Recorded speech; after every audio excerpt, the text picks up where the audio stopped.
you guys have been very patient. You guys have always supported the show. You guys have always supported any platform that I've ever been on.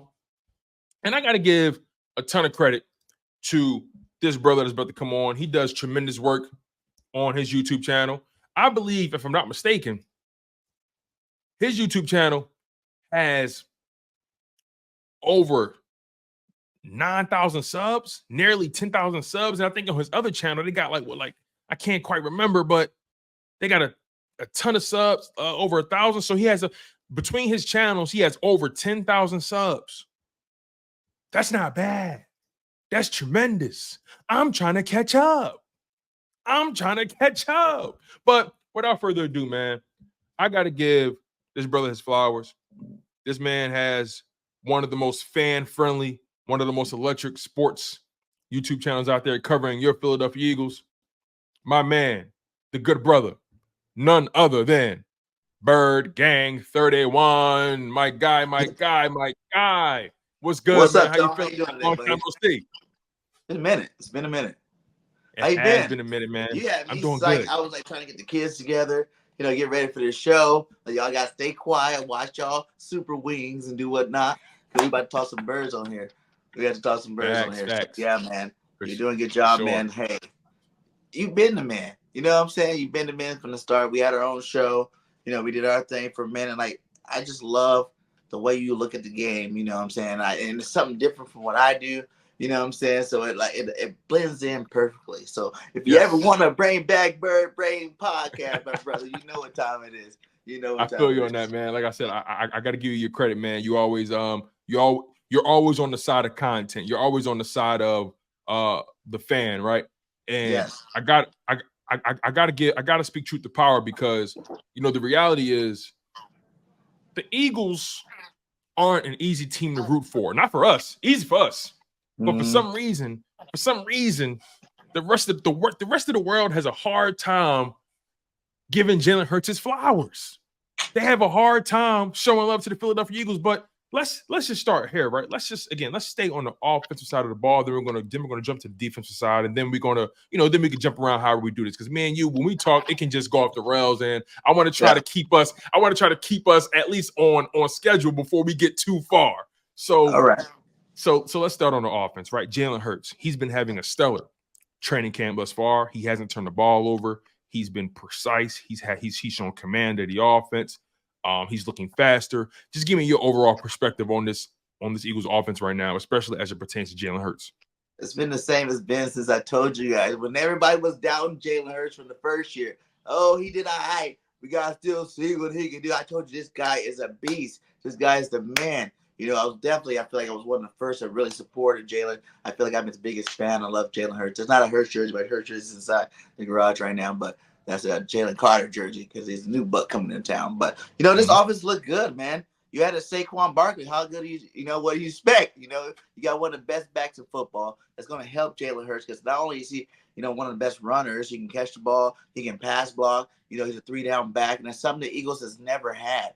We even when you want to go back to Booby, even when Booby was here, there was it was like back by committee. We've always kind of had back by committee. The year we won the Super Bowl, like Eric Blunt, Corey Buckhalter and Jay Ajayi, back by committee. This is not a back by committee guy. Everybody keeps saying, last couple of years, Booby got 1,000.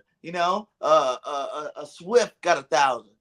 Saquon Barkley is on a whole nother level than those cats. No disrespect to him. I love Booby. I wanted to bring Booby back. He could be his backup again. His backup in college. He could have been a backup again.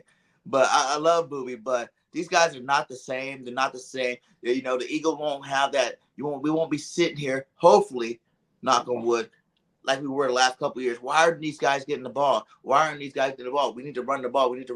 Because with a guy like Saquon, you're going to run him as much as possible. You know what I'm saying? You're going to run him as much as possible. You're going to get everything out of him. But I feel like he can have a better year than either one of those cats, without as many carries. Like he won't need the carries just because the weapons around him. The weapons around him. He won't need to, to get to his 18. I think this year he probably get, total yards. He can get close to total yards, depending on how much they work him in that passing game. I'm looking at 1,800. You know what I'm saying? Like, he can get 1,800, with a double-digit touchdown for sure. So with a guy like Saquon added to this offense, that does nothing but help Jalen Hurts. Jalen Hurts was hurt all last year, and I hate everybody talking about, oh, he was trash last year. His numbers were better in a lot of areas than the year before. Then the year we went to the Super Bowl, his numbers was better. He had more passing yards. Had more passing touchdowns. Those things were better. The only thing that made that a horrible season was the turnovers. That was it. You take away, you even cut like 6 of those turnovers out. And we're not even having no conversation about, how bad he was. You know what I'm saying? If he only had like 9 or 8, everybody wouldn't be so hard on him. I feel like, in terms of how bad he was. I think he had a solid season, but he played hurt the whole year. You know what I'm saying? The whole year, from the week 1, if you couldn't look at the football game and tell that he wasn't running full speed, or he was running cautious, or he didn't really want to run half the time, he would slide down or do a little thing, you know what I'm saying? He knew how he was feeling, and that's testament to his greatness because he played the whole damn season. You know what I'm saying? For the most part, he played the whole thing. Didn't even broke his finger at the end, still playing in the playoffs. He's a warrior. He's a soldier. You know what I'm saying? He's who you want to be leading your football team. That's for sure. But you can see him out there now. He's healthier. He's lighter. He's flying around again. That's dangerous, man. Because I think I was chatting with Philly 500, and I was telling him, I think Jalen can go 4,000 and 1,000 yards rushing and have like 50 total touchdowns this year. Let me stop you right there, right? Because I actually have a stat prediction that I put together for Jalen Hurts. It's not 1,000 rushing yards. That's a little much for having Saquon Barkley in the backfield. That's a lot. But Go ahead. I'll explain why I feel that way. Okay. So for me, this is what I think he's working with this season.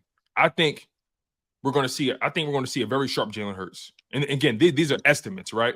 Give or take. I'm trying to account for what he's done. I'm also trying to account for the addition of Saquon Barkley, right? And I'm accounting for the Kellen Moore effect, Devontae Smith and A.J. Brown taking their games to another level, Dallas Goedert having a better season of production, a healthier season, as a matter of fact. So for me, I think Jalen completes 6-7% of his passes, 4,000 passing yards around there, 30 passing touchdowns, give or take, 7 interceptions. I don't think he goes above 8 interceptions this year. I think he's going to have about 7 interceptions. I think his rushing numbers take a little dip only because they're going to really feed Saquon, and I just believe Jalen Hurts. He's becoming so prolific as a passer that I think that he's going to have so many passing lanes because of what Saquon Barkley can provide. Right, A.J. Brown, Devontae Smith, Dallas Goedert, Saquon Barkley, and then you throw in maybe another one of those receivers. I love what Johnny Wilson's doing. We're going to talk about that later on.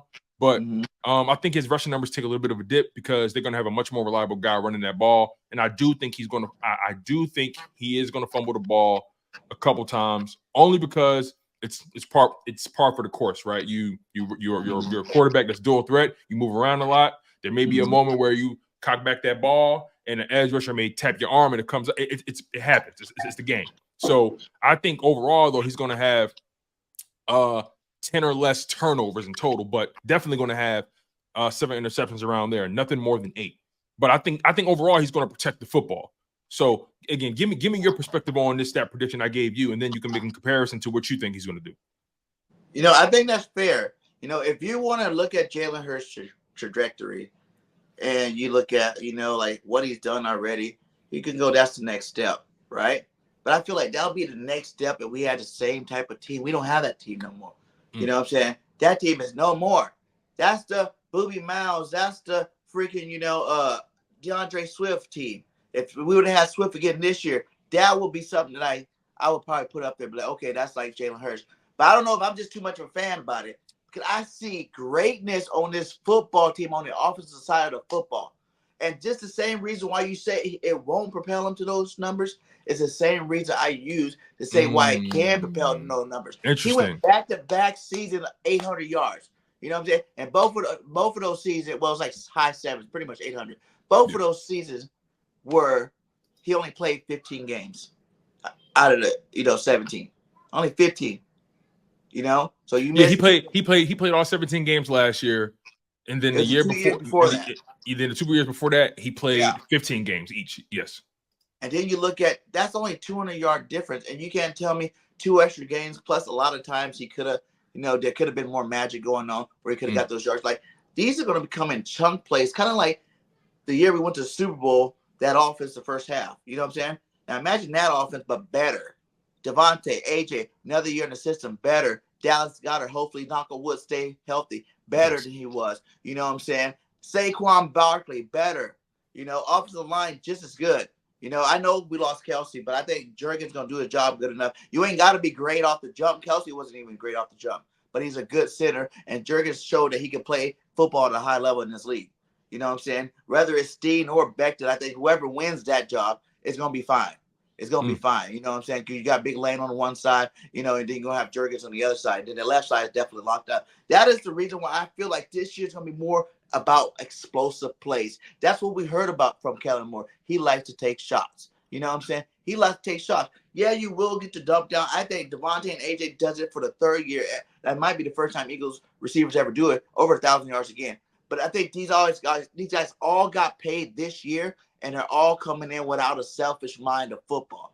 You know what I'm saying? They know that it's gonna be some games they ain't gonna beat us up. They happy because they got that money and they, you know, when that check clear, when that check clear, yeah.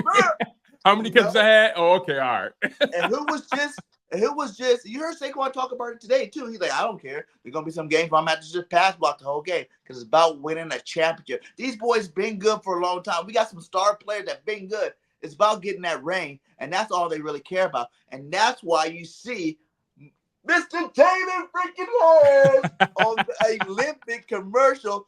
That was pretty dope, right? NFL throwing the torch. That was fire. That was fire. I ain't gonna lie. I saw that. I was hot. That was hot. Jalen out there, what? He picking up the football. It's on fire. What's he throwing it to? Lighting it up, and I'm gonna go. I'm gonna be at the Olympics that year. You know, hell, I think it might be the first year with football. So I think it's the Yep, it is. It is. So, let me ask you this though. Right? You know, just staying on the Saquon Barkley angle because I think Saquon Barkley is going to have an insane season with the Philadelphia Eagles, right? And before I ask my question, I want to just give you my stat prediction that I put in a while back for Saquon Barkley, and I'm going to pretty much stick with these. I'm not going to move off these. I've saved these so I don't forget them. I think this is kind of on par with what he's going to do.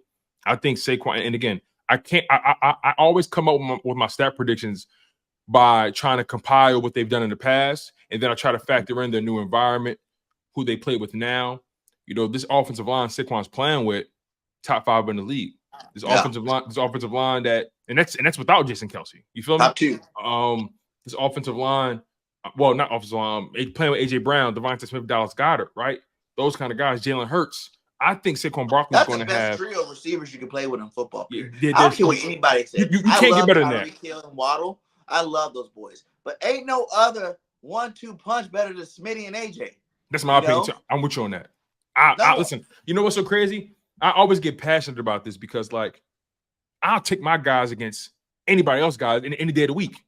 Any day of the week. I take my guys to war any day. You feel what I'm saying? So when it comes to Saquon Barkley and these numbers, 1450 rushing yards, 8 rushing touchdowns, 450 receiving yards, 5 receiving touchdowns. I think Saquon Barkley is going to be a weapon for this team. Let me ask you this, right? Who not named Jalen Hurts is going to benefit the most from having Saquon Barkley in the building? I'm gonna say the twins. You know what I'm saying? The receivers, AJ and Smitty. But so you got to pick one. You want to pick one person. I'm looking for one person who you think is going to benefit the most from having him in the building. Jurgens. Interesting. Everybody I've asked has always said Dallas Goedert. Interesting, because he is the center, and everybody's like, can he really replace Jason Kelsey? Is he really going to be that big of a job? I think Jurgens is a little bit bigger. So I think he's going to help that running game out a little bit more than what case. Kelsey is really good from technique standpoint. You know what I'm saying? And he was strong, but he was a smaller center. But it's more the technique that got Kelsey everything he did. And he played for, like I said, the first couple of years, he wasn't all pro Kelsey like his rookie year either. You know what I'm saying? Like, it took him a while to get good, but he got better and he became one of the best ever to do it.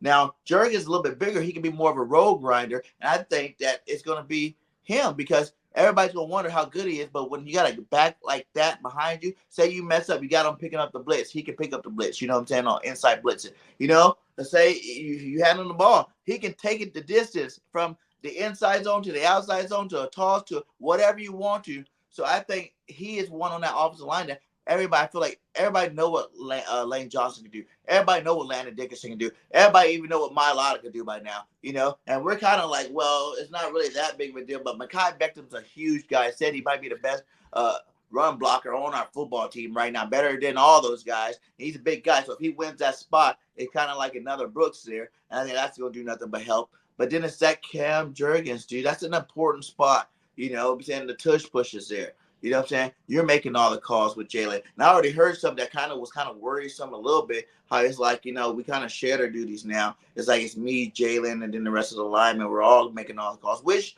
in football that happened. But when it was Kelsey, like Kelsey's making all the calls up front, you know what I'm saying? Jalen's just back there, okay, that's what we're going to do. Let's get it, you know? And now you got this guy in here that, like I said, he's originally a center. I think he's ready for the job, but I think he benefits the most if you're not going to go with, like, if I can't go receivers, you know, because, yeah, there's Dallas Goedert, too, that's going to be benefit. But Dallas always benefits. It's just if he can stay healthy or not. You know what I'm saying? It really don't matter. I think you see that we are going to go over the middle a lot more, but at the same time, you get a guy like Beckham, that's who's 6'7", something like that. It is going to block the division of Jalen Hurts, too, as well. You know, I think he did mention something about that when he was talking about Beckham. But he's a pro. He's going to be able to handle it. He's going to know what the new system we're running. I feel like he's going to know where everybody's going to be at the right time. Because he's getting that ball out real fast, you know, with a lot of velocity, you know, a lot of accuracy, anticipation. You know what I'm saying? He's doing what he's got to do. He went 100-some snaps without no pick, you know? Yeah. Like, well over 100. Let's be honest, he's been remarkable in training camp. But, you know, the reality is, as remarkable as he's been, it has to translate to the regular season, right? Because remember I don't do that. Everybody else do that. I don't do that. You know I don't do that. I know you. If you're gonna come with that energy and when we're in shorts and pads and you're throwing all these picks, which is the time to throw them. You know what I'm saying? You're learning a brand new offense. You got to test the waters and see what you're going to do. Even Andy Reid was talking about Patty Mahomes throwing picks. No one wanted to say that. No one said a damn thing about Patrick Mahomes when he was throwing picks. You know what I'm saying? And Andy was like, it's fine. This is the time I want you to do it. I actually encourage you to do it because try to see what these players should do. Try to lead these guys in. Try to fit the ball into small holes. So that begs the question. Hold on. That begs the question now. Do you think, because again, you said like the coaches, like Andy Reid, those guys like that time in training camp, that's the time to get that out your system, right? Last training camp, Jalen Hurts didn't throw any picks either, remember? And the season started, and obviously it went how it went. Do you think he's been taking enough chances in this new system with the ball? Again, he hasn't turned the ball over not one time. Now, granted, could it just be he's that sharp? I'm going to believe it's that, right? I'm going to believe he's that sharp. But again, just to play devil's advocate, do you believe he's been taking enough chances with the ball in training camp since he hasn't thrown any picks? I feel like, yes and no. Okay. You know why? Because he doesn't have to take as many chances with our new offense. You know what I'm saying? Like he said, remember everybody's tripping 95%, and there some people like, oh, it's a lot different. Like the receiver said it's different. Everybody said different, but then like, oh, it's not 95%. Oh, everybody wants to say it's clan. And he's like, from me as a quarterback, what I'm looking at on this football field is 95%. And that's when he was throwing all the picks. I feel like he was taking his shots there, but it's so much more of a. We watched plenty of games on Sunday. We're like, why can't the Eagles make it look that easy? You know what I'm saying? Because it's not about stretches out. These guys were running vertical routes, and fade routes and comeback routes all game last year. We were so predictable, vanilla, that, he was just back there, You see this boy, hike, boom, because it's different play calls. It's different plays being ran. We got the the motion now, so you can actually see the defense. You're breaking down the defense as you're going around. Jalen's just that much more smarter, and he always gets better and better every single season. So I do think a part of it is he doesn't have to take so many chances because it's open. It's open, especially with our defense. It's open. With our two receivers, it's open. On those anything 5-10 yards, you best believe it's open. You know what I'm saying? There ain't no DBs in the league that are pretty much, I can say, that's going to make that not be open for an A.J. Brown, for a Smitty, any kind of 5 to 10 yard pass plays that we got going on with this motion stuff. They going to be open.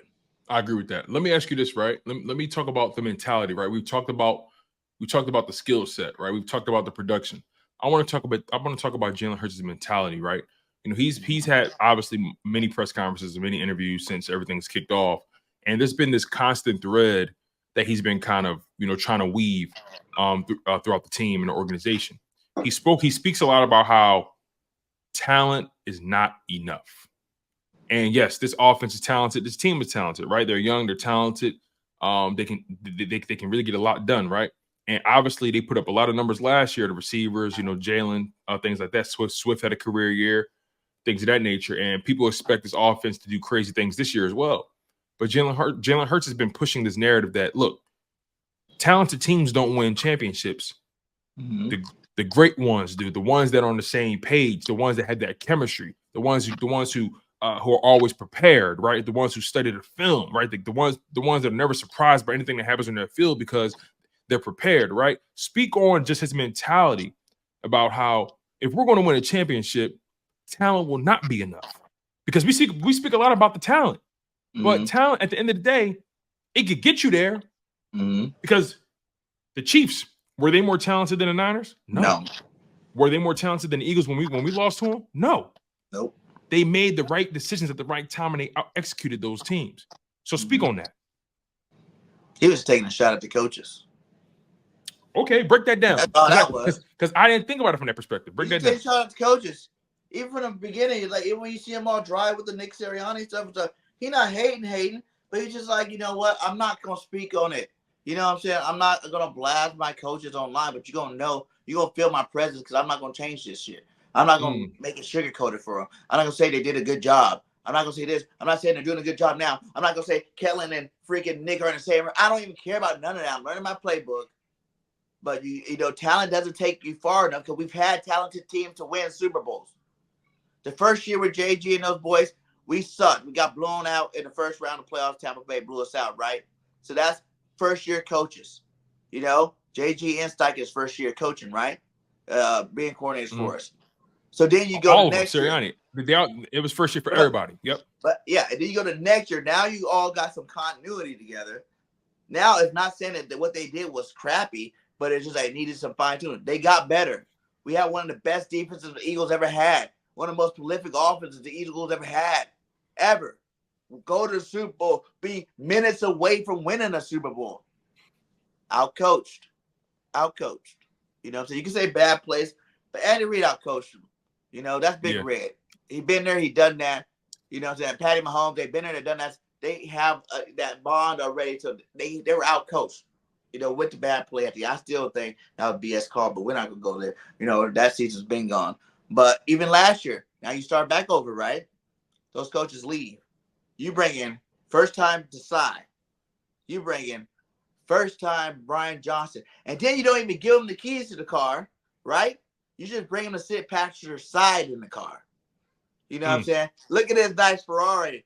You know, if you show me this year, I might give you the keys next year. If you show me.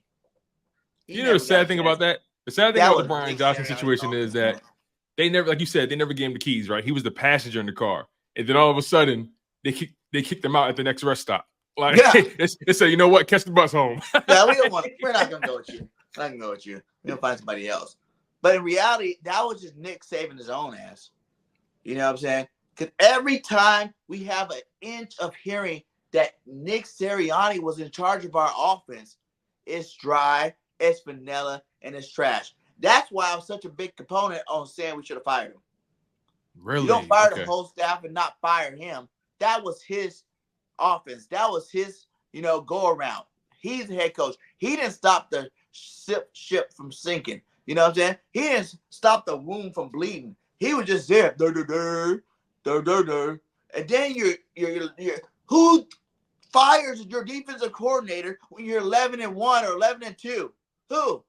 Yeah, that's crazy. Care. And you can say the defense looked trash all year. I can remember some games the defense saved our ass and we won the game too. And all of them close games, And it was bad, but the offense kind of looked bad too. What happened to the Smitty? What happened to freaking AJ after those 6 games? What happened to, everybody disappeared. The team disappeared. So and no one came back. It wasn't like the whole time we're like, when's Reddick going to get another sack? That's why I didn't even care that he left. I'm like, this guy's crying for more money, and half the season you didn't get a sack. You want money like all these big boys at the end of the season with 18 sacks, 19 sacks every single year, and you want that kind of money? Just because you got it 4 times in a row, double-digit sacks, you got 2 more games, my guy. Double digits ain't nothing. No more. I love this energy you on, BG. I love it. Yo, where did this angst come from, my man? Normally you love everybody on the team. I'm just tired of it, man. You tired, bro? I'm tired of it. Jalen had to let him know that he's focused this year, and he can. And I think too, like that relationship with him and Brian was so close that he was just so pissed that you just hated my boy like that and kicked him out like that. Kicked him on the curb without even giving him no money. You know what I'm saying? Like, he didn't give you no money in your pocket. Go ahead and do your thing. You know what I'm saying? I'm looking out for you. You know, I'm gonna make some calls for you to make sure you get set up right. You know what I'm saying? You just get out, skied off. You know what I'm saying? And Jay like, what? That's my dog. I ain't gonna hate on you in public because you're still here. But that was a big reason why I thought Nick should left. But we moved on to this year. And then not that I hate everybody. I'm just saying, like, any kind of drama you could probably try to think about this team is not really justifiable. You know what I'm saying? Like, Jalen Hurts ain't never sucked, ever. You know, his lower stacks with that first year he started, and he didn't suck that year. He just wasn't ready that year, you know, to take to that next level. You know, and I think he's ready to take the next. That was another reason why I said the 5,000-yard thing. Back to that, too, because I didn't finish that. The reason why I say that is because it's going to be so much wide open now. You know, these option plays, people got to respect Saquon. You know, some teams might not respect Swift like that. You know what I'm saying? Because he was a good back, but what has he really done? I think that was his first 1,000-yard season. You know, he's never been no star. You know, Booby never really got the ball. He had that one season, but that's early in Jalen. I don't think they didn't have the Devontae and AJ pairing. You know what I'm saying? So, you got the Devontae AJ pairing. You got some nice third receivers. Things are just going to be easier. Remember that first year? Half of those yards Jalen got were just on wide open, plays. He'll run 20 yards, slide, run 20 yards out of bounds. So imagine that again, like times 2, basically. Because now you got a weapon like Saquon that every linebacker, I promise you, whatever direction Saquon's going, there might even be a spy on him. You know what I'm saying? Because you cannot let Saquon get loose like that. You let this guy get loose as a wrap. Like he said, there will be some games we see with Saquon rushing for 200 yards, but it ain't going to be off of 36 carries for 200. It's going to be it might be 18 carries. 18 carries, 250 yards, and 2 touchdowns. You can be like, what the hell? Because our line is that good. You put up holes that big. Remember when Emmitt Smith used to always get on the yards from the Dallas line? That's how it's going to be for Saquon. We got to star his caliber behind a line like that. It's a wrap. And that's what's going to make everything. Everybody's going to have inflated numbers, I feel like. You know what I'm saying? I think because we do play some good teams. And I think like that first year we went to Super Bowl, we let our foot off the gas. We were whooping ass in the first half. We just kind of let it off. I think Nick learned his lesson from that. And I don't think Kellen's going to do that. I think Kellen wants the numbers. I think he wants to be seen as to do, mind the football. You know what I'm saying? I need a head coaching job. You guys to give me a head coaching job for 2 years. You think Kellen trying to run it up? I need him. He's going to run that up. He's going to run it up. Oh, man. And running it up is where you're going to get. Think about it, though, Tone. So 4,000 yards. Jalen, pretty much most years only need an extra 200 to 300 yards. That's it. And he missed games, except for last year. The other year, he missed games, too. So 200 more yards. Is that possible? Yeah. Easily. Start having some 300-yard games, 400-yard games. I see that. If the coaches do their jobs, he gets 4,000 yards easily last year. Easily. Let me show you something. Let me show you something real quick. This graphic that I found on Twitter because it really put things in perspective for me, and even more so, it made me realize that it's nothing Jalen Hurts can do. They're gonna hate on him regardless. Let me show you something real quick. I saw this on Twitter, and these are numbers from the past 2 seasons in terms of production, right? When it comes to these 3 quarterbacks in particular. Now, Joe Burrow was in Jalen Hurts' draft class. Joe Burrow was number 1 overall. Obviously, Lamar Jackson is MVP, 2-time MVP. More years on Jalen, but again, these are just the past 2 seasons, right? I want you to just look at these, and I want you to give me your unfiltered opinion just based off what you see off these numbers. I'm not even going to load the deck. Just tell me what you see and tell me how you feel when you look at it. Jalen the best. He's the best quarterback, man. Overall, any argument you try to say that he's not the best quarterback, you're trying to discredit his rushing. You know what I'm saying? Oh, but look at his passing. He's like top 5, top 10 in a lot of passing statistics now. That first year you had, we like, oh, it wasn't that great. It wasn't that high. They were good, but not great. But since then, he's been on point every year since. Even last year, he's top 10 in a lot of good categories you need to be top 10 in. Mm-hmm. So, the hell with Burrows. What has he really done? He can't stay on the field. he can't say it. I mean, he's always getting hurt. Jalen's not like that. Lamar, okay. He rushes for like what, 1,200 yards in a season or something like that. Mm-hmm. You know, it looks pretty when we make that 1,000-yard mark. And I see that's what's going to propel, I think, Jalen. Because even like I said, those couple years, he was 200 yards away. 200 yards away. And then how many yards he had last year? Like he was 300 yards away last year, I think. I think he had like 7, right? Something like that. Yeah, something like that. Now look at, you put that in spec, like you said, you add it up. The numbers are more. You know, more total yards, more total touchdowns. Because look, at the end of the day, look. He scored that many more times your guy. When I saw those numbers, right, this was my perspective, and I'll read the tweet out loud for everybody. This is what I tweeted when I saw those numbers. I wrote, at the end of the day, this league is all about production. Yes. Not who's more marketable or who throws further or who runs faster. You either put the numbers on the board or you pack it in. Don't ever question Jalen Hurts' legitimacy.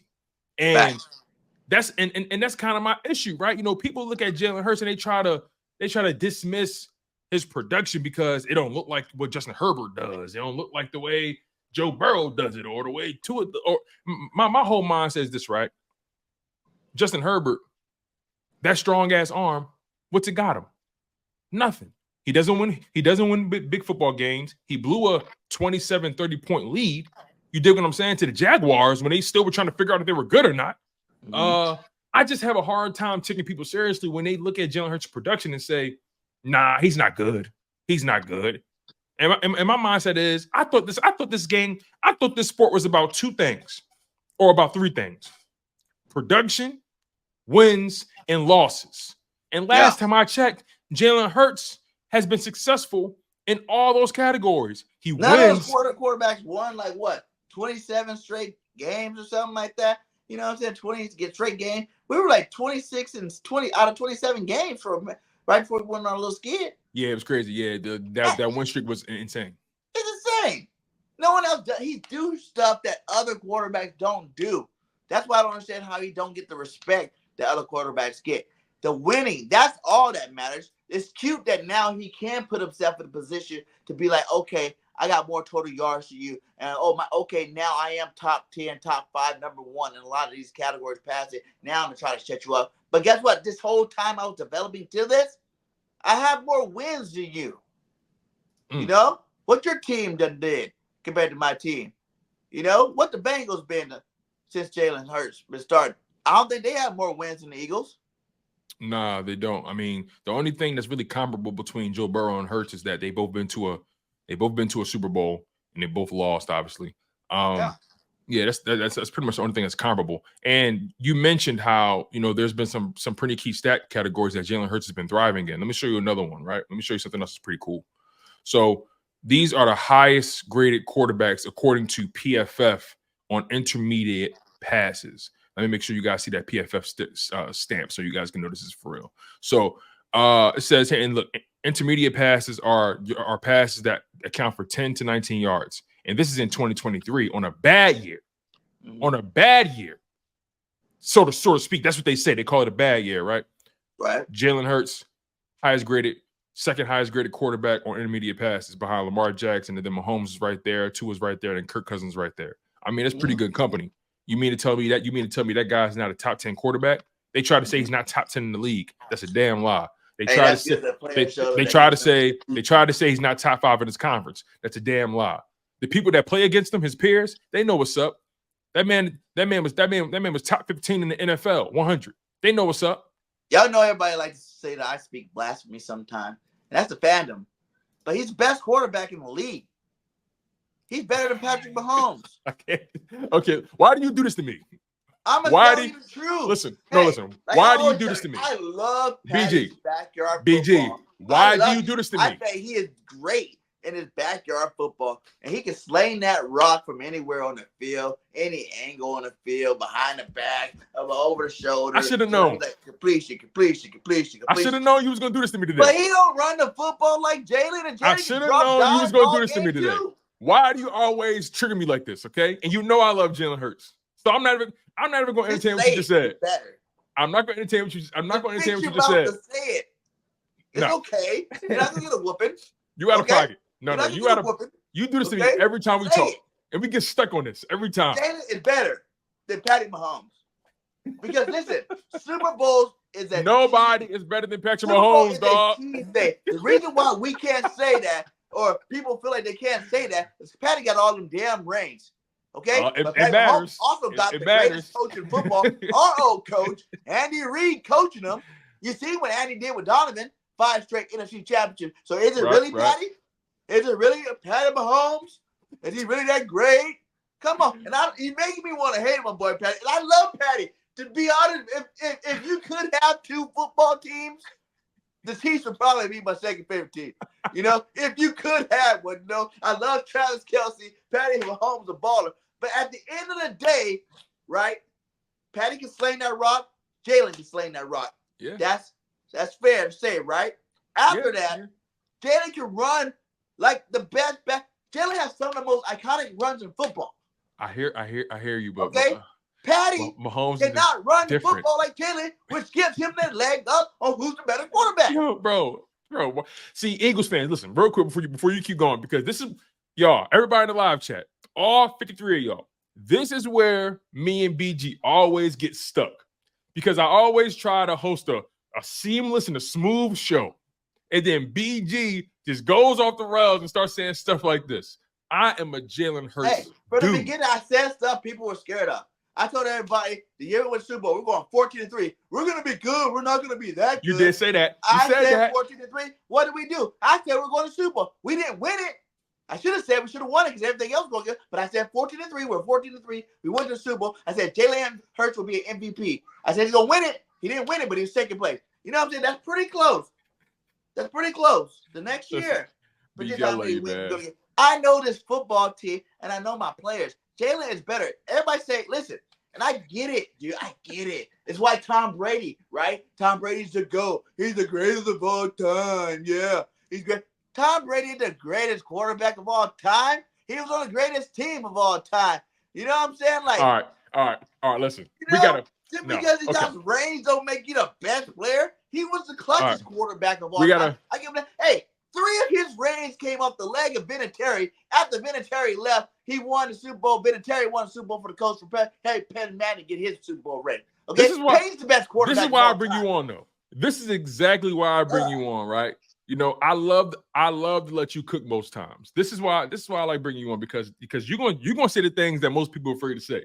So this is why I love bringing you on, right? And I love Jalen Hurts. So we're gonna leave it there. I love Jalen Hurts. You love Jalen Hurts. We're gonna leave it right there. One time. Let me. Even say if you what? don't believe it. Just say what? Say what? Jalen's the best quarterback in the league. How about this? I give you this? Jalen's the best quarterback in the NFC. I give you that. Okay, how about this? Jalen's the best pure quarterback in the league. All right. Let's talk about the defense.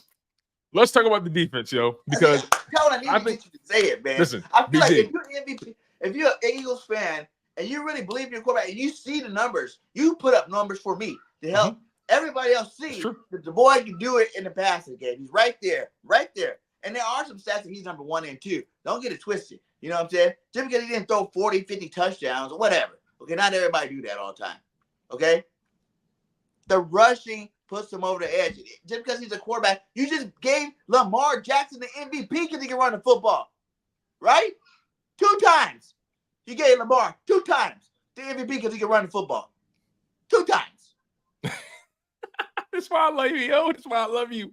That's so why I love you. He's the best player in football. I told y'all. He's the best player in football, but I can't say Jalen Hurts is the best player in football. No, listen, I told everybody before you came on, right? Before you came on, I told everybody that I was bringing a fireball to the show today.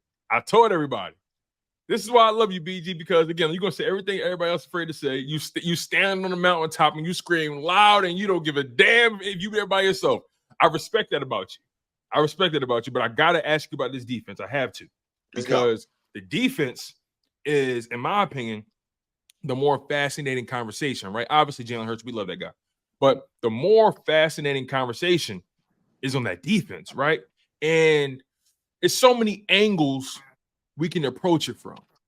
But let's start with the most recent news that came across the wire. Vic Fangio had a press conference today. And he was asked about Nakobe Dean, right? And he was very honest about Nakobe Dean. That's the one thing I say about Vic Fangio that I like. He's very honest. He doesn't pull any punches.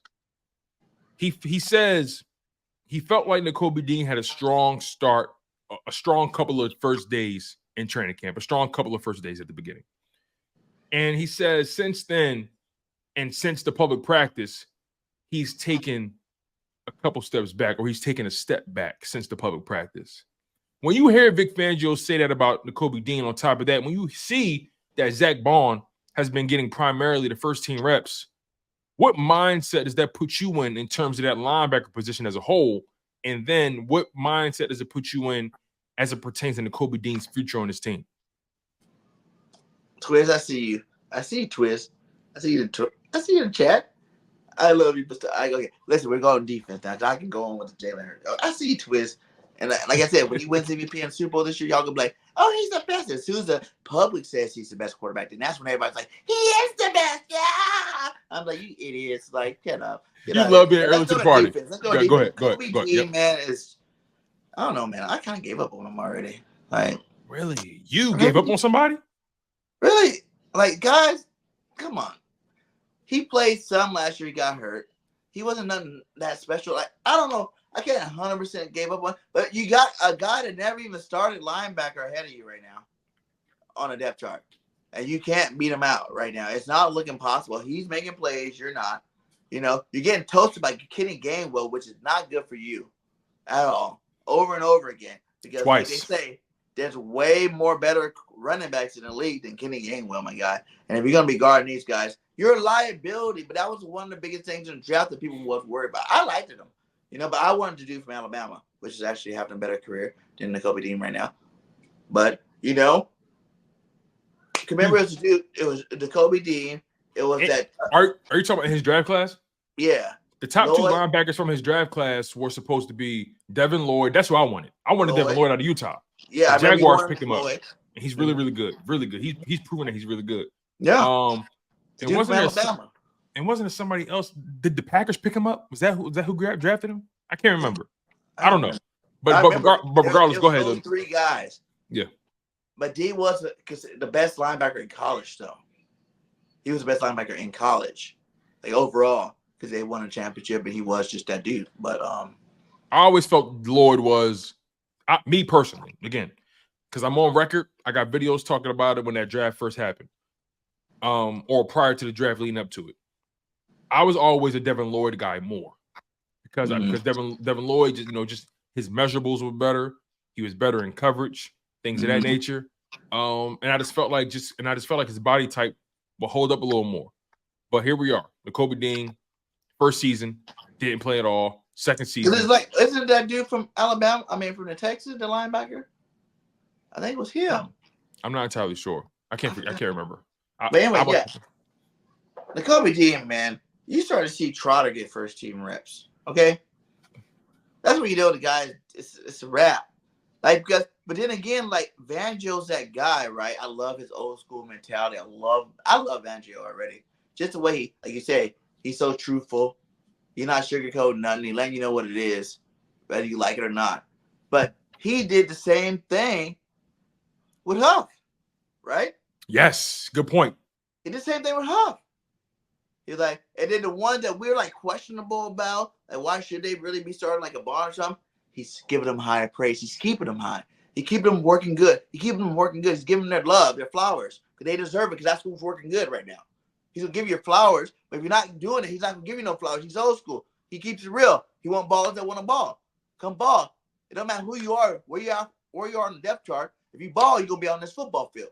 But then you heard him go after Huff, who's our big price tag defensive player this year. That's supposed to do great things, be way better than we just read it. You know what I'm saying? That's what we're hoping. But what do you say? He's not a 3-down player yet. He can get there, but he's not there yet. If you're supposed to start, he ain't gonna just come out and give you no love straight up. You know what I'm saying? He ain't that guy. If you ain't doing it in practice the ones that are doing it in practice, he give you the love. If you ain't doing it in practice, he gonna let the world know you ain't doing it yet. And that's testing your manhood. So the Nakobe Dean go either be the starter because Bond started. I heard because I had Chris Franklin on my show, right? And I heard some stuff like, like it's just more to let him heal.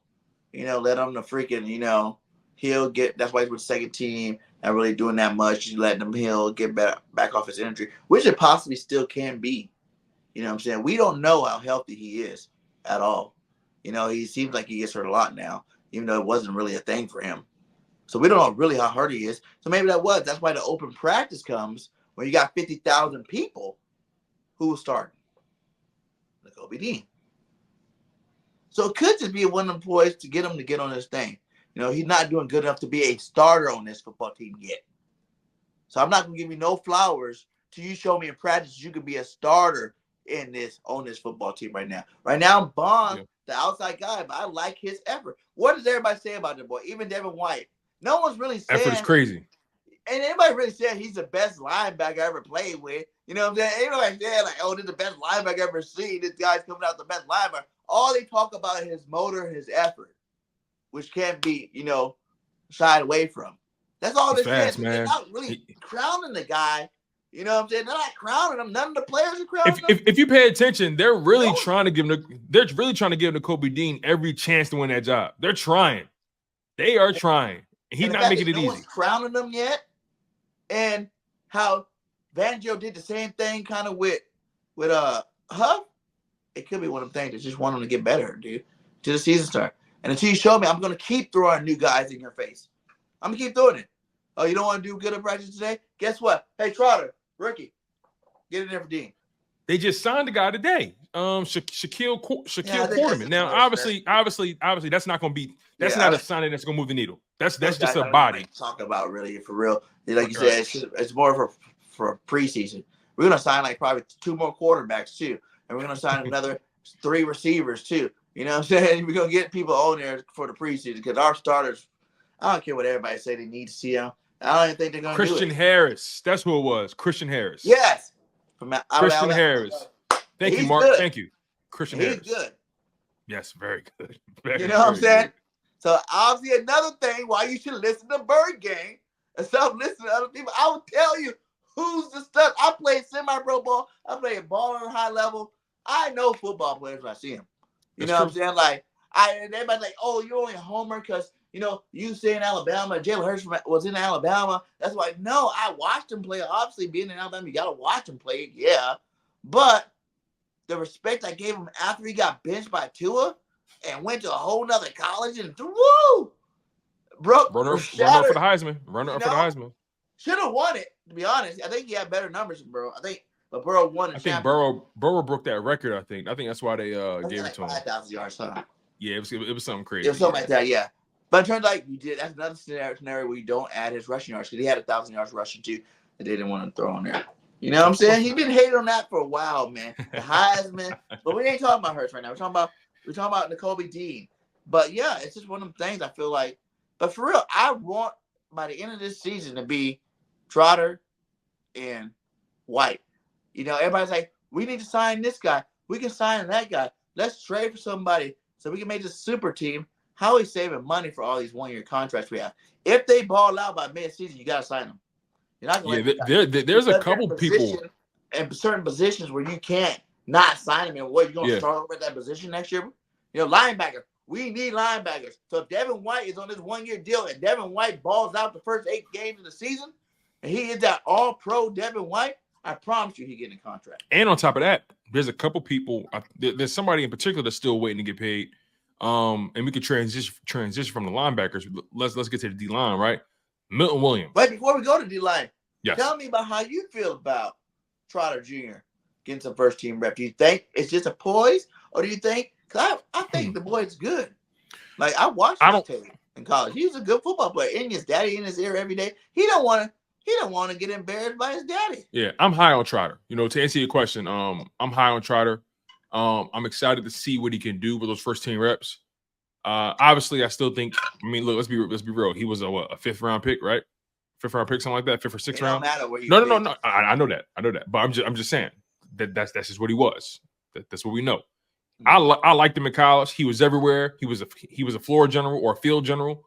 I think he has the athletic tools, and I actually think his body is more naturally suited for the position than Nakobe Dean. I feel like he's built better for that position, even though they're about the same height. I feel like Trotter is more physically stout for that position. So I'm really excited about Jeremiah Trotter's future. So yeah, that's pretty much how I feel about that. As it pertains to that D line, right? I think about this.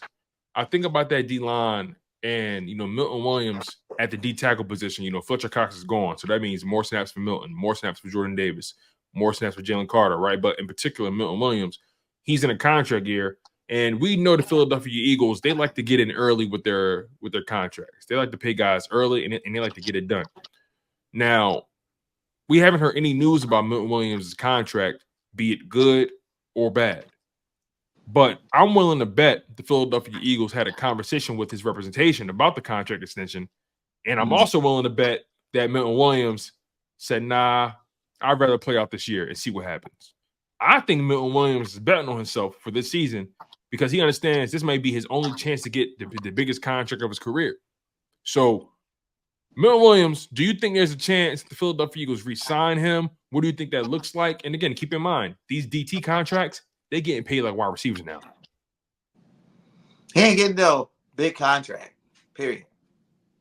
He's not that guy, But what do you think it looks like? No, hear me out. Hear me out before you go. Hear me out, though, because I'm not saying he's that guy. I'm not saying that. I know you're not. But weigh the entire situation here. Jordan Davis is entering year 3.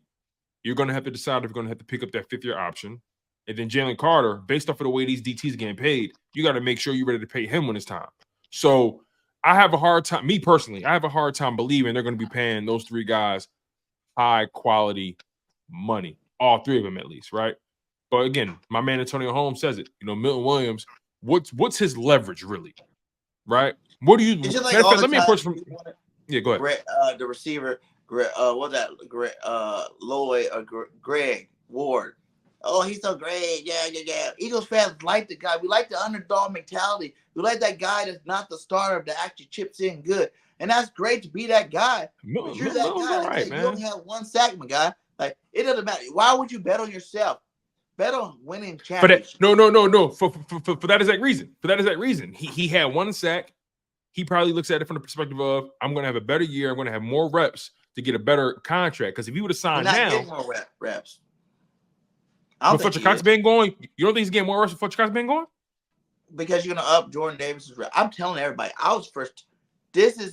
People really are super high on Jalen Carter, right? But this is Jordan Davis this year, I believe. I think this is his year. Finally, the fat boy gets in shape.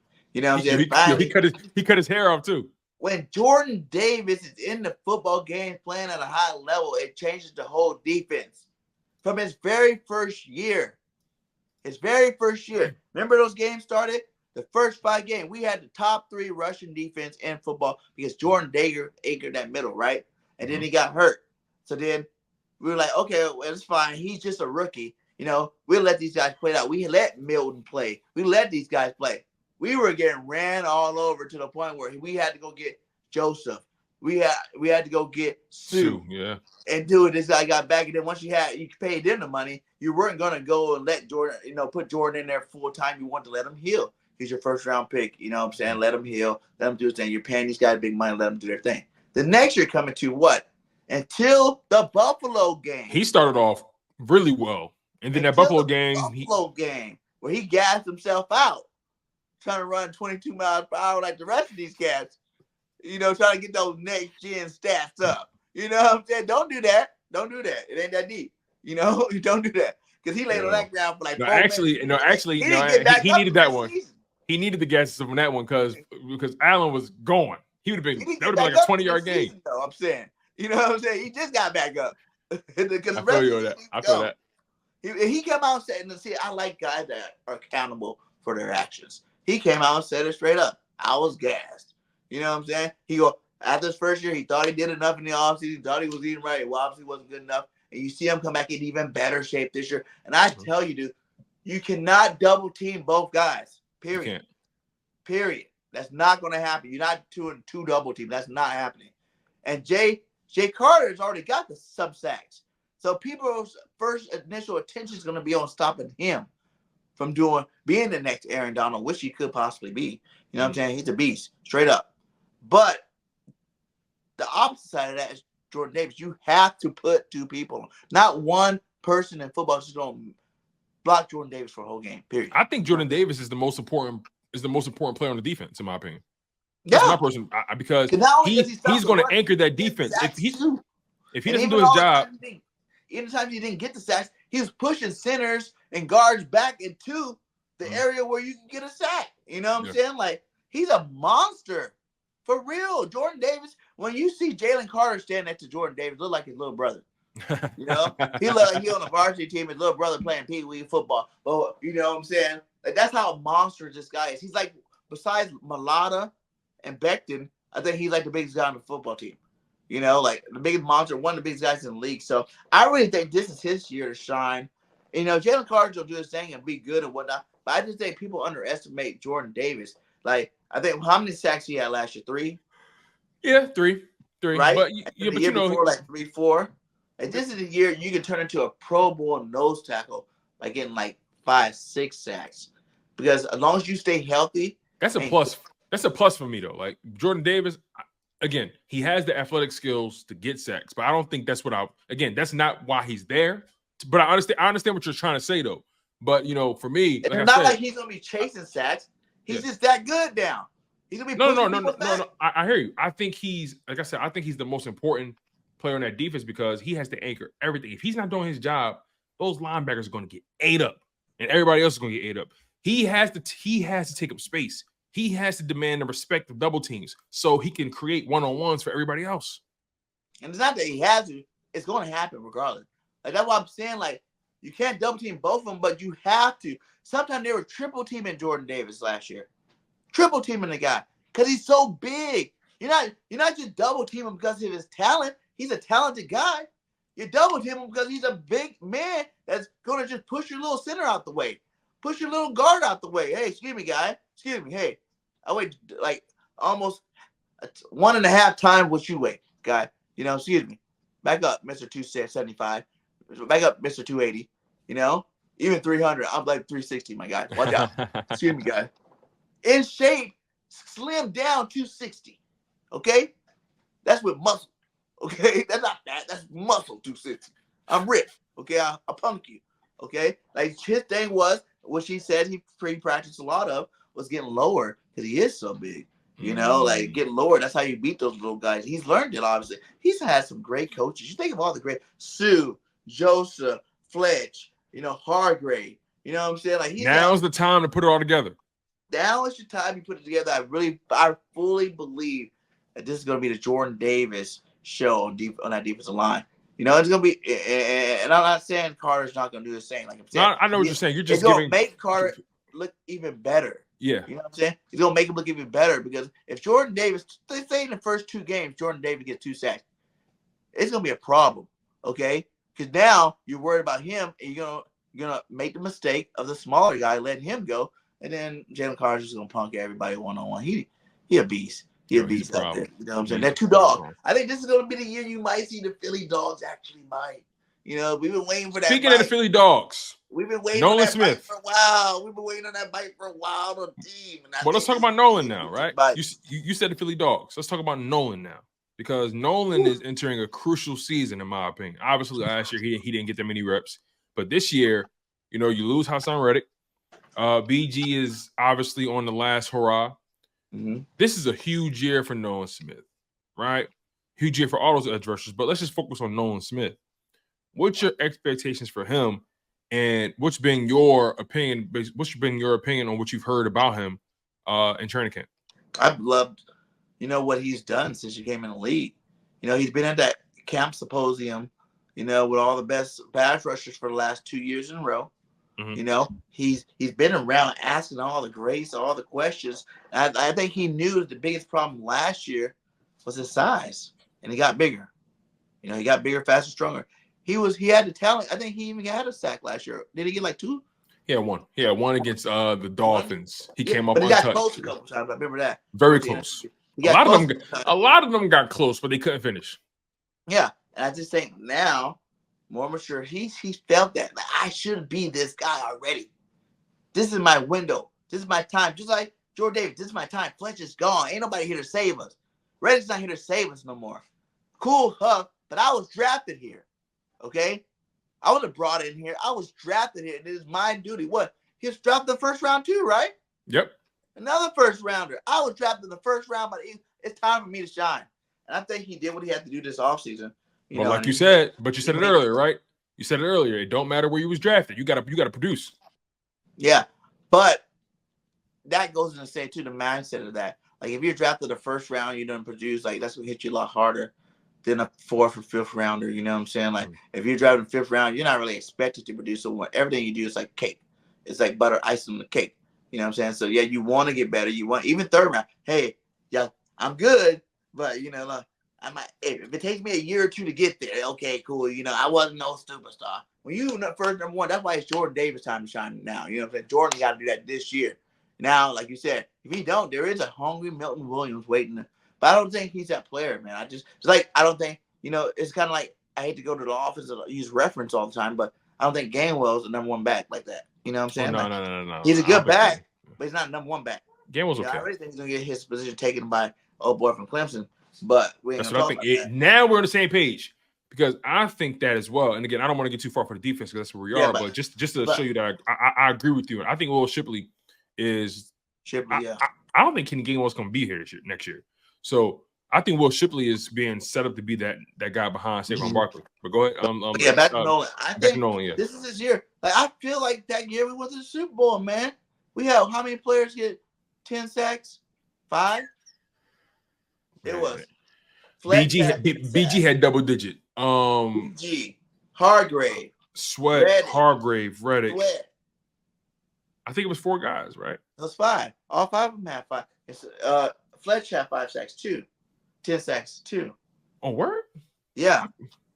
And then the rest were just like there's a couple of handful of sacks here and there. It was 72 sacks? Yeah, it had over 70 sacks. Let me just double check that though, because I don't want to. I remember we had 5 players with double-digit sacks. Okay, here we go. So you had Hassan Reddick with 16, Javon Hargrave with 11, Brandon Graham with 11, Josh Sweat with 11, and then Fletcher Cox had 7. 7? So, okay. Yeah. Okay. Came close though. But still, 7 sacks, 7 sacks for a DT over 30. Yeah. Well, that's 2 DTs. That's 17 sacks with your 2 starting DTs. 18 sacks between them. 18 sacks with 2 starting DTs. Yeah. I think we can do something like that this year. I think Carly could be as good as Aaron Donald. Why not? I don't think. Well, I'm not saying he's going to be, but he can. No. I'm not saying that. But you know, I just think Nolan Smith, he's so athletic. He plays with such speed, right? But he's going to have to be able to beat those top tier edge rushers, right? And I wouldn't be. I guess so. I guess. You know I hear that, but I hear that, but he didn't really beat Lane Johnson. Like what happened was Lane Johnson guided him around Hurts so Hurts could step up into the pocket. I don't think he beat Fred Johnson twice. That's who it was. He beat Fred Johnson, not Lane Johnson. He beat Fred Johnson twice. They said he had a sack on Lane Johnson. I guess, but listen, I'm not trying to down him. I'm not trying to down him. It's just that I just know that the expectations are high for him this year. But it's like what you said though. You know, he already had the speed part of it. You know what I'm saying? Like he had the speed. He came from one of the best schools. He needs to improve his speed. He had to get stronger. And he even said that. Yeah. He had to get that power up. That was his only problem. And it looks like, for what we see, he got that power up. You know, it looks like it. Now, is it going to translate on the field? You're hearing news about him having good practices, right? You're hearing stuff like that. So let's just see when the season comes. I think, like I said, this is the year the Philly dogs bite. You know, finally, at least on the defensive line, and maybe even Ringo too, because I like the way Ringo been playing too. Like I don't know if he's gonna win that spot, because I do like, you know, Rodgers. Okay, let's go there. Let's go there. Right, great segue. I like to see what Ringo's doing too, and I think Ringo has the opportunity to definitely be our starter. All right, let's go there then, because that cornerback competition is very, very interesting. Now, here's the thing. obviously Cooper DeJean's injury kind of threw a monkey wrench in the game plan because I think they really wanted him at nickel. But now because of his injury, and he's not going to be back for maybe another couple weeks or so, they've been working out, or they've been cross-training Quinyon Mitchell at that nickel spot. And he's been in a lot of nickel situations, dime situations, things like that. And it seems to me that, and this happened at the day of the public practice, they were rotating Keely Ringo and Isaiah Rodgers at the cornerback 2 spot exclusively, and Quinyon Mitchell was on the first team nickel.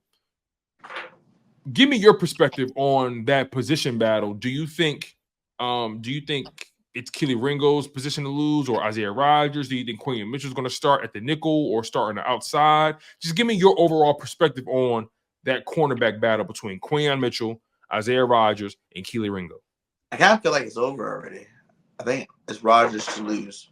You know what I'm saying? Because people forget, before the year off, he was one of the best cornerbacks in the league. You know what I'm saying? There's not no scrub that got suspended, and now you're hoping he can be great. Like, he actually played at a high level before he was suspended. He's like one of the top quarterbacks in his football league. So just because the year off, obviously, didn't do nothing for him because he came back even better, stronger, faster and whatnot. So it's his position to lose. And it's what I said from the beginning.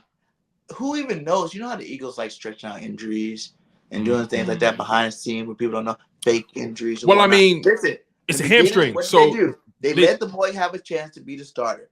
Quinyon Mitchell was getting first team reps, right? In the beginning, right? How can you do that without really technically demoting him? And what they say in the press conference, oh, he was good enough to actually see if he can get promoted to the nickel. That's not a promotion. No, I agree with that. I don't think Quinyon Mitchell can't play the outside. I think their plan is, I think they're trying to get the best combination of talent on the field. And that's why, and also Quinyon Mitchell is the most, it's funny, the 2 most versatile corners they have on the roster happen to be rookies. Quinyon Mitchell and Cooper DeJean. I felt like they said to themselves, Keely Ringo can't play the nickel. Isaiah Rodgers can't play the nickel. Yeah.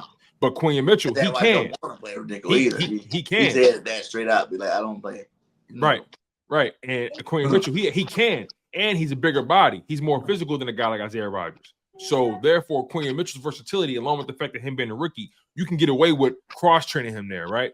It was about what I said from the jump, dude. It's okay. He's going against the top receivers in the league. It's okay that he's not a starter right this second. Like, everybody, he has to start. We spend the first round pick on him. He's the best. I think a nickel is a starting spot in this league. Hold on, wait, real quick. I think the nickel is a starting position in this modern NFL. It is. I'm not saying it's not a starting position, but everybody knows about quarterback 1, left and right corner. That's the starters.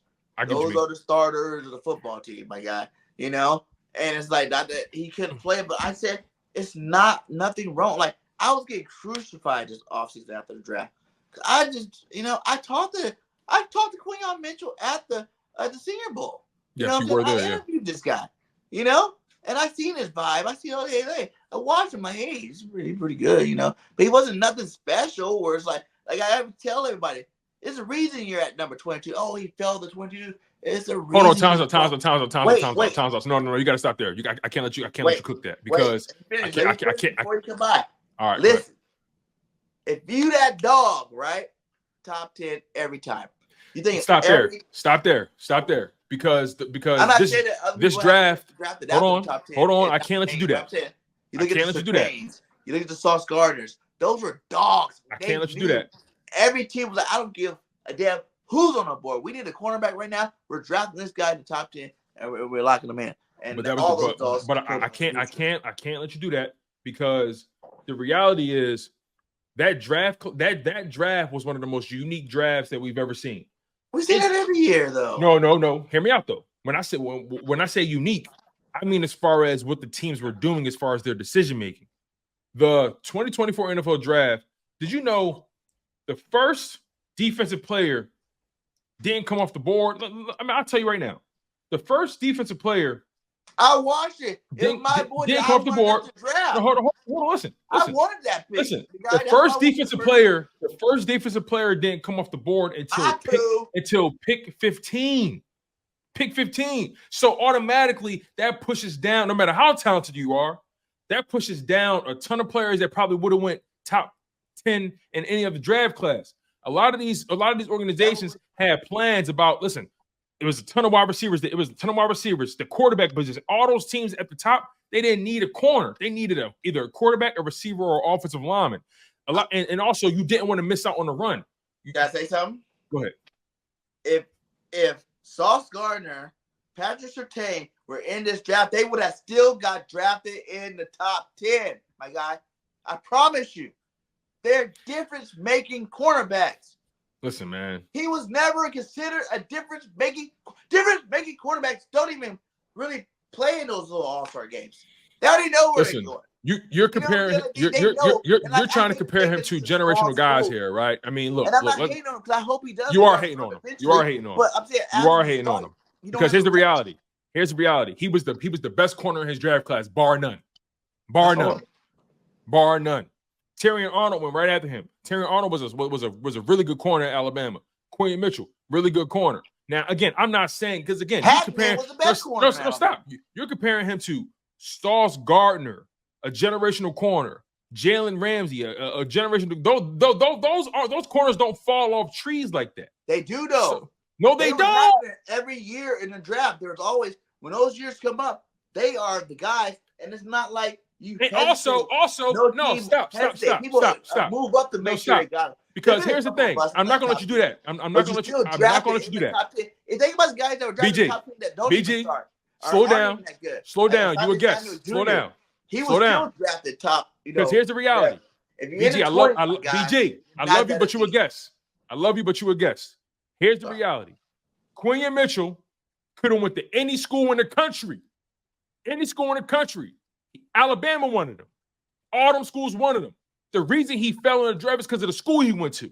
If he would have been at any other program, he'd get drafted in the top 15, probably top 10. I believe that's a fact. That's a fact. Nick Saban said it live on television. We wanted this guy. We was trying to poach him from Toledo, but we couldn't get him. They had Terrion Arnold, and they still said we was trying to poach Quinyon Mitchell.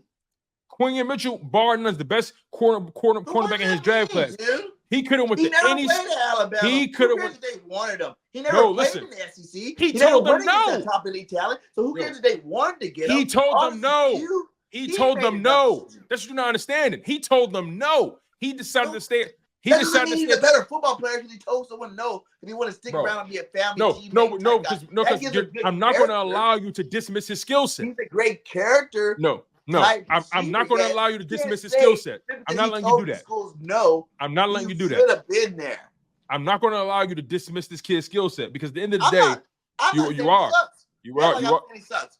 No, you're dismissing the skill set right now. And him and Dejan to not play the next year because you're really looking at it. That's really what it's setting up for. Dejan to play next year, Ringo to play next year, and Mitchell to play next year. You're three young bulls to play. This is what they want. This is what they want because they're trying to set up a game. This is the long game here because you're not wrong technically, but this is the long game they want. This is the situation they're trying to gear up. They want Quinyon Mitchell and Keely Ringo on the outside. And then Cooper DeJean, his versatility, they probably want him at nickel or maybe at safety. But the reality is this. Quinyon Mitchell, this is the fact. This is not opinion.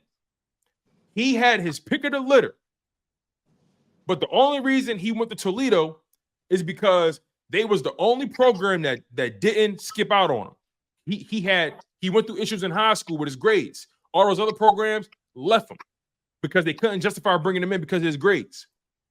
That brother went to Toledo, and he could have went to any school in the country, any school he wanted to. But he stayed at Toledo because those were the guys that helped nurture his talent. Those were the people that believed in him. He could have left at any point. It could have got drafted in the top 10. Let's be totally real about this. A lot of these guys that get drafted in the top 10, top 15. No, that's not true either. I'm not finished. A lot of these guys that get drafted in the top 10, a lot of these guys that get drafted in general, they get drafted based off of where they went to school. And they still be trash. And I hate using the word trash. I hate that word. But a lot of these guys get drafted based on what school they went to. Let's keep it real. Like, okay, Tone. So what I'm trying to say is Quinyon Mitchell still got drafted. Let me see. What was it? 20? He still got drafted 22 overall, going to Toledo. Toledo. If he go to Alabama, LSU, he easily get drafted in the top 15, top 12. Easily. But there's no cornerbacks drafted in the top 10, top 15 this year.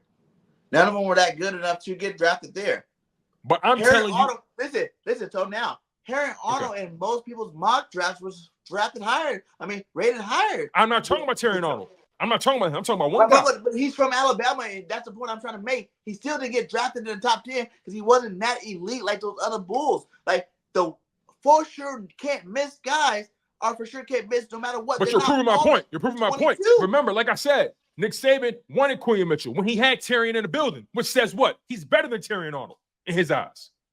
So maybe Terry Arnold was properly drafted. But Quinyon Mitchell, the only reason he went where he went is because he went to Toledo.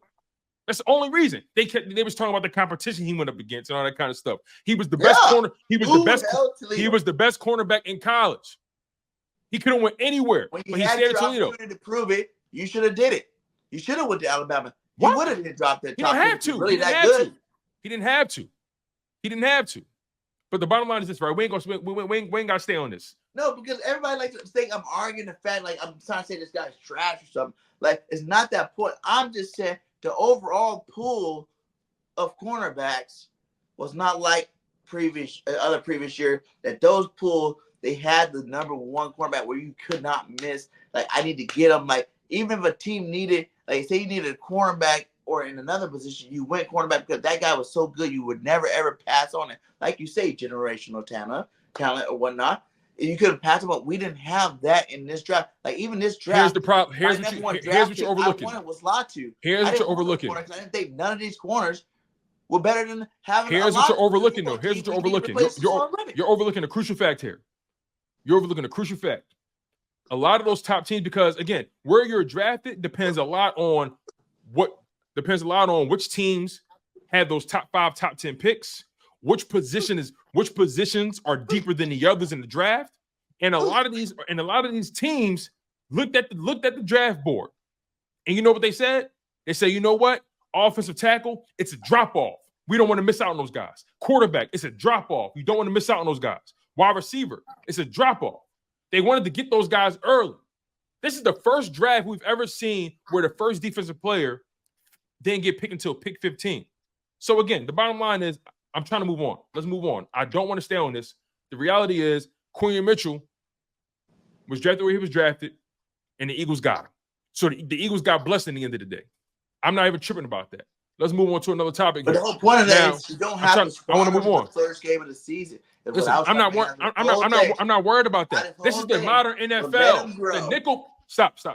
This is the modern NFL. All these teams are playing nickel most of the time. So regardless if you want to split hairs and say, oh, cornerback 1, cornerback 2, this is the modern NFL. Most of these teams, most of these defenses are never in base most of the time. They're in nickel, which means your cornerback 1, your cornerback 2, and your nickel are starters. So regardless of how you want to split the hairs, he's going to start this year. Yes. Now I want to ask you this, right? I want to talk to you about James Bradberry, because he had a press conference, I think, last week, right, where things got real hairy for him. Give me your perspective. Give me your perspective on James Bradberry and his standing with this team. As of right now, he's competing for a spot at safety. Give me your thoughts on James Bradberry right now.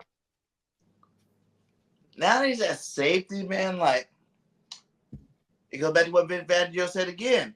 Not a lot of guys can convert from cornerback to safety. Exactly. You're pushing the guy. James Bradberry said it was his choice.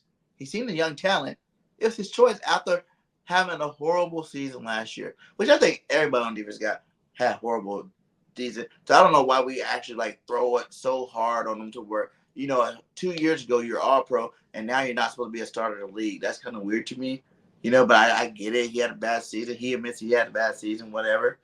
But I think think about it. We don't have that many good safeties right now. You know what I'm saying? Brown's still hurt. Blankenship gets hurt, and CJ gets hurt. So he's an old school coach, Fangio,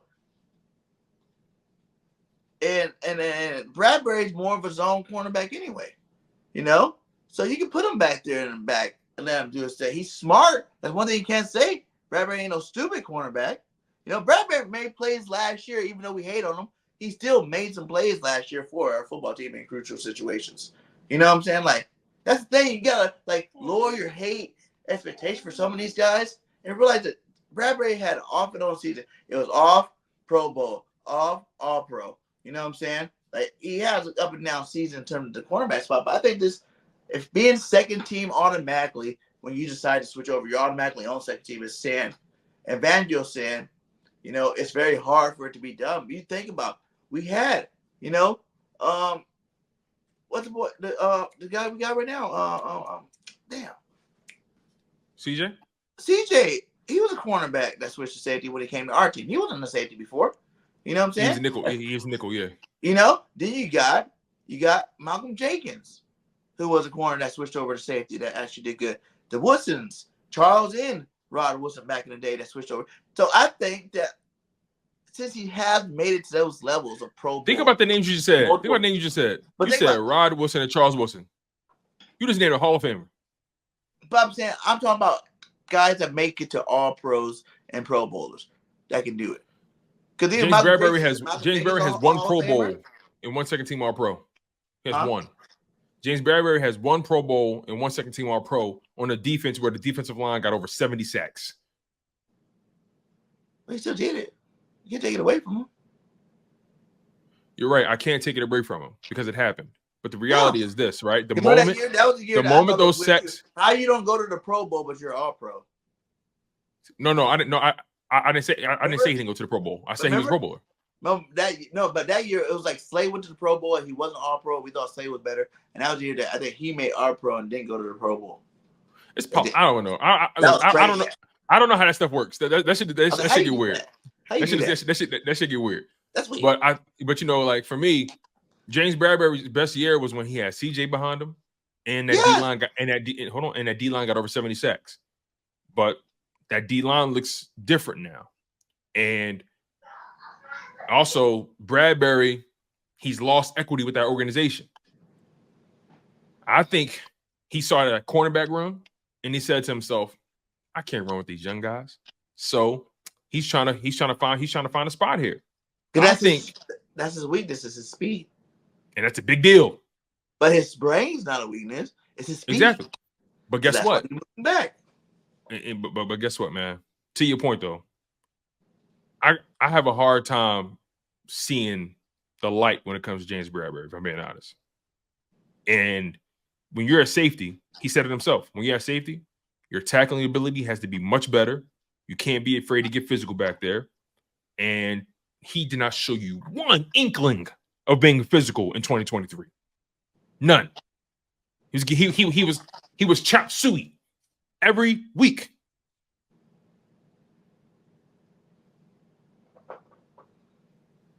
Yeah, you're not really allowed to hit anymore. So I don't know what kind of hits you're expecting no more. Slay don't hit nobody like that.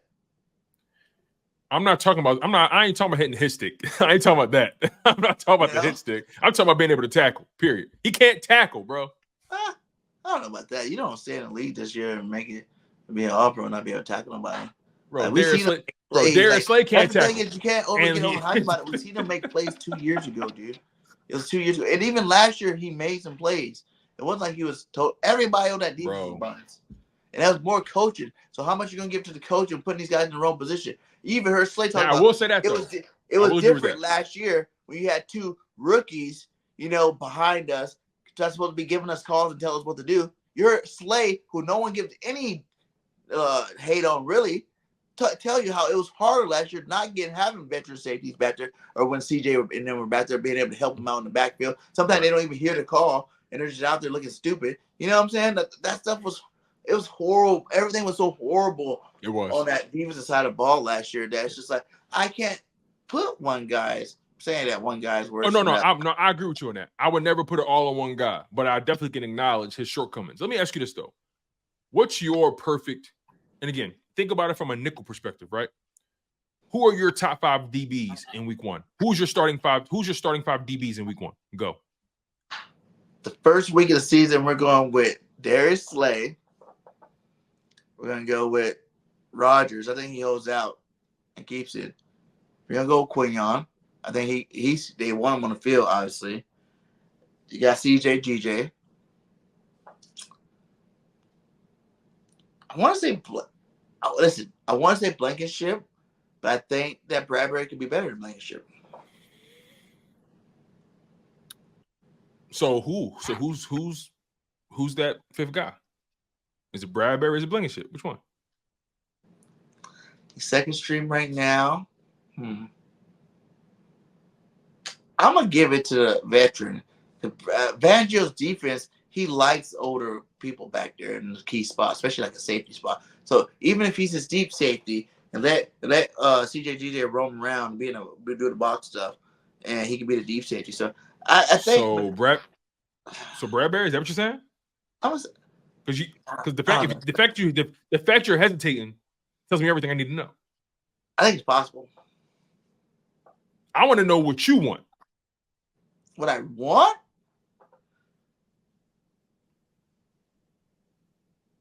I really want Sidney Brown to be starting, but he can't. That's not. I mean, he's gonna be hurt. I mean, we can't. I mean, we got to operate what we know. That's what I want. I want Sidney. No. Okay. Well. Okay. What do you expect? What do you expect? That's probably a better way to put it. You forgot about Cooper DeJean, but he hurt too, so he's gonna take time for him to come back. Really, like I like Blank, but I'm just saying. I feel like if I know Fangio, like I feel like I see what he's trying to do with this defense. I wouldn't be surprised if it is Bradbury if he's still on the team. Because someone said they're trying to keep him to be a corner. You don't let the guy go to safety and you're trying to train him to be corner. And they paying him a lot of money this year. So that's Darius. So you said Darius Slay, Isaiah Rodgers on the outside, Quinyon Mitchell at nickel, CJ Gardner-Johnson, and James Bradbury. Mm-hmm. Most likely it's going to be Blankenship though. But I'm saying, like, if it works out to where this was a move that he knew he was making, and he's going out there and he putting it in, like, he hasn't moved to third team yet. You know what I'm saying? He hasn't dropped the depth chart yet. So they said he may play his last practice. So who knows? Like I agree with you to a point. I agree with you to a point. I think Blankenship is going to be that safety, not Bradbury. Well, yeah. Everybody expects that because it's his job to lose. Yeah. So that's why he's been a starter at the other spot. So it's like it's his job to lose. But like I said, I don't think that his talent level is that much higher than Bradbury's talent level to where Bradbury couldn't take it from him. Okay. All right. Now before I get you out of here, I got a game I want to play with you. This so far has been listen, my friend. This is why I bring you on here, right? Because you always know what to say to ruffle my feathers. And I just want people to look at the other side. I think people get so one-sided. And you got to look at both sides. There's possibilities on both sides. Neither of course. Both of us be wrong. Both of us listen. right. You know here's the thing, right? Here's the thing. We at the end of the day, we all want the same thing.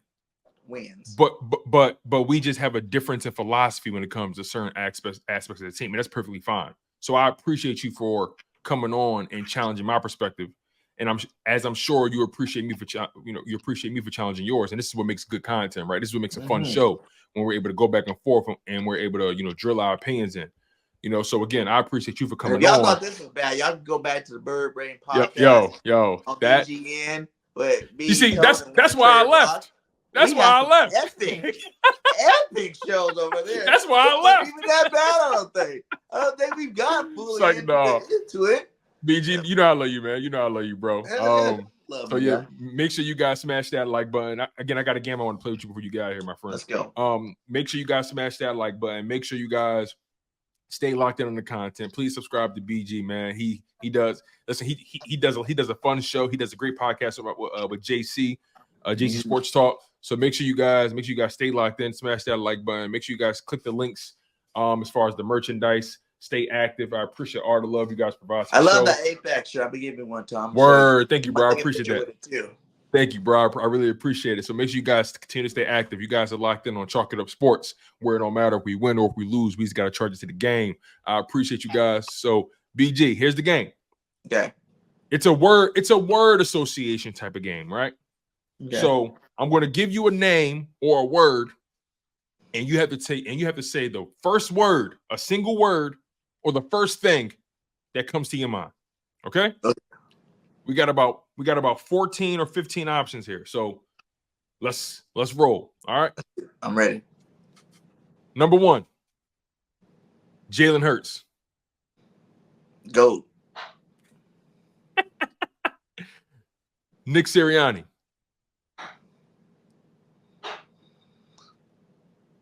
Hanging on by thread. Oh man, hanging on by a thread. Okay. Saquon Barkley. Best running back in the NFL. You heard it here first. This year, he's gonna be the best running back in the NFL. CMC, sorry guy, you've been doing too much over there in San Fran. Number 4, Eagles. Best team in football. I like it. I love it. Number 5, Dak Prescott. Tony Romo 2.0. Ooh. Number 6, AJ Brown. People gonna hate this one, but best receiver in football. I ain't mad at it. Best overall receiver in football. Listen. Like I told you, I'll take AJ against anybody. I don't care who it is. I think listen, the best. Take your pick. So I ain't mad at that. Number 7, Harry Roseman. King of the cap, best GM in football. Best GM in the world, probably. Any sport. Number 8, Daniel Jones. If you watch me, Danny Food Stamps, man, trash. Danny Food Stamps is trash. He is awful. Number 9, CeeDee Lamb.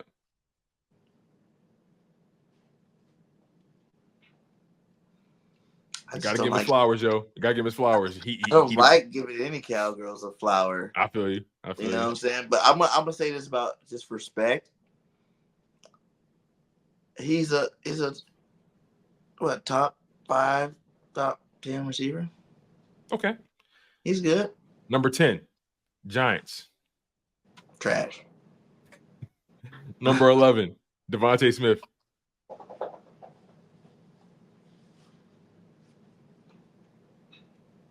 The second best receiver in football. Okay. Number 12, Darius Slay. Final hour. Final hour. Interesting. Jerry Jones. Delusional. And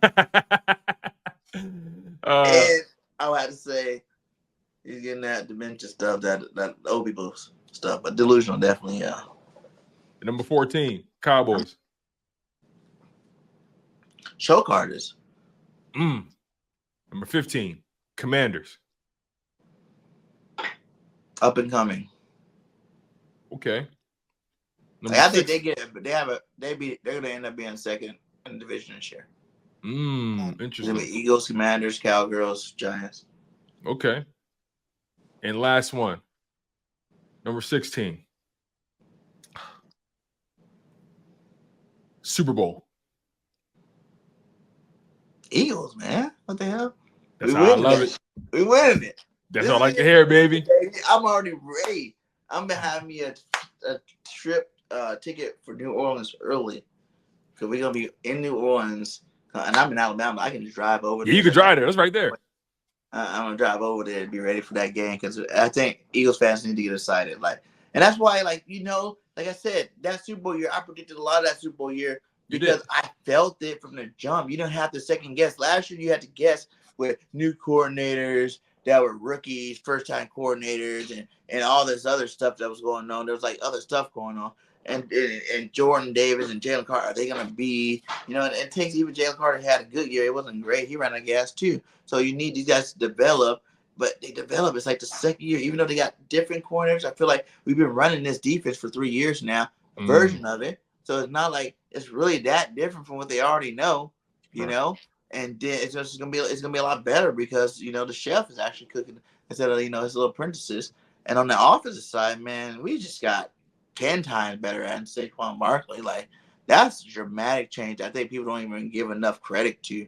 They don't give enough credit to the impact that he's gonna make for this football. It makes everybody's job. Every time you add another star, it's just like basketball, right? When you add another star in your basketball team, they get that much more elite, right? Remember when the Golden State kept winning championships. So they had like 5 starters that were all starters or bench starters. You know what I'm saying? Because you kept going, and the only way you beat them is if you kept getting more guys that want to come to your team.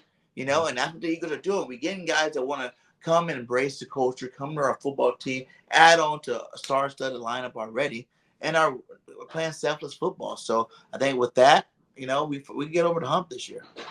I love it, man. I love it. Please promote the YouTube channel, my man. Let them know how to find you, bro. Do all that. I know some of you guys don't like the take, but hey, that's what I do. You know what I'm saying? I want you to be as confident as me because I think as Eagles fans, that's our job. You know what I'm saying? Our job is not to listen to the media and try to be the same as them. Oh, question this player, question that player. It's about getting it done, giving love to all the players that are playing on your football team, bleed and die green like I do, baby. And yeah, hit that subscribe. Try to get to that 10K. I got the new merch coming out too with Print Champs. I got the Howie Roseman King got a cap shirt from Print Champs too. I need to get that on my YouTube. It's on my Twitter, but I need to get that on my YouTube. And then me and Jesse too. I just talked to him today. Actually, we're working on some new stuff too. That's gonna be coming. That's gonna be fire. So it's gonna be nice, man. Hey, man. Like I said, it's always a pleasure, man, working with you, brother. Like I said, I'm gonna get you on a couple of podcasts. Listen, just let me know when you need me. Just let me know when you need me. You know, because I told you if I can get you and Trey at the same time, we're doing it again.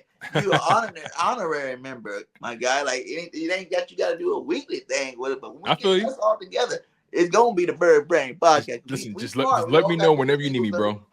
We got all got the angles, and I love what you're doing with your, you know, everything, man. The new logo, the new everything setup is looking nice, man. I like that you went out and you learned, you brought it to fruition, man. You know, and you keep grinding, man. That was smart by you. I think, you know, like, you know, even though you were like had a little moment of not really being on your channel that much, you know, we missed it, but it was smart and it made you a better overall, you know, content creator as a whole, man. And I respect it, man. Nothing but respect. You know, forget the numbers on here. You can have the highest numbers and do nothing. You know what I'm saying? And what you're doing is you're dropping knowledge. You know what I'm saying? And I started to see your people really give you love and let you know that you are one of the best in the game right now. You know what I'm saying? Thank you, bro. You hot. You know what I'm saying? You hot. So thank you, bro. Thank you. That means a lot. I'm trying to get back on there too. You know, my work schedule be so crazy now. I don't get a listen, chance. Man. It was easy to drop 3 videos a day when you're in COVID. You know, COVID changed the game. It was easy. I was like, oh, I changed the game, baby. No one doing it like me. 3 lives a day, baby. 3 lives a day. You was going crazy. You was going crazy. Yeah. You know, I still try to make sure when I am live streaming, I'm live streaming with like talented people. You know what I'm saying? Live streaming with people that's going to come out there and talk some real football and about, you know, have some real opinions that, you know, you really want to listen to.